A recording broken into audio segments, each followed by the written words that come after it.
farzand bersin dedi. Ey o'g'lim, Allohdan so'rashlikka qanaqangi o'rin ro'parasida bo'lsam, faqat seni so'radim.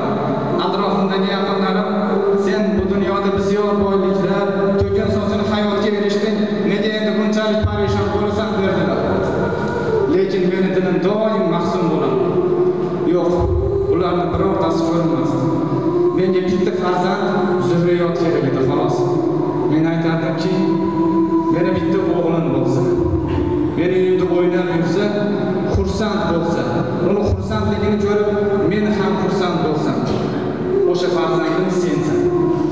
Ey o'g'lim, na men seni davolatishlikda kamlik qildim, na duoda kamlik qildim. Sen dunyoga kelganingda meni sevinchimni, intihosi, oxiri, chegarasi yo'q edi. Seni chehrangni ko'rib turib, muhabbatlar meni dilimga to'lib ketadi. Seni ko'rganimda meni g'amlarim uzoqlashib ketadi. Ey o'g'lim, seni shunday muhabbatlar bilan katta qilganmanki, senga shunday e'tibor bilan katta qilganmanki, avval seni ichgizardim, keyin o'zim ichardim. Avval seni yedirardim, keyin o'zim yerdim. Avval seni kiydirardim, keyin o'zim. Sen bu dunyoga kelishingdan oldin bozor do'konlarida yursam, o'zim uchun kiyim, ro'mol ko'rib yurardim. Sen dunyoga kelding, meni dunyoyim o'zgarib ketdi.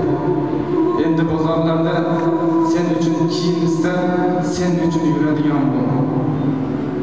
Tamom vaqtimni seni xizmatingga sarflab yurardim.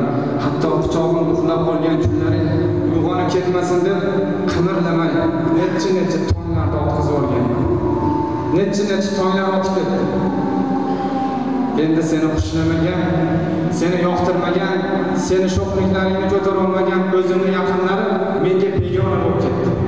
Seni yaxshiliklaringni oshkora qilgan begonalar menga o'zimnikidek qadrli bo'lib ketdi.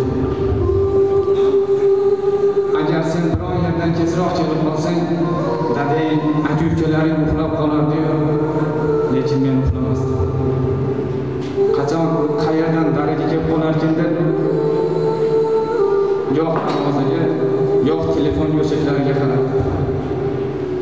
Azizlar, onayzorning keyingi onalarini aytishlikka o'zimizda qudrat topa olmadik. Bunday qudrat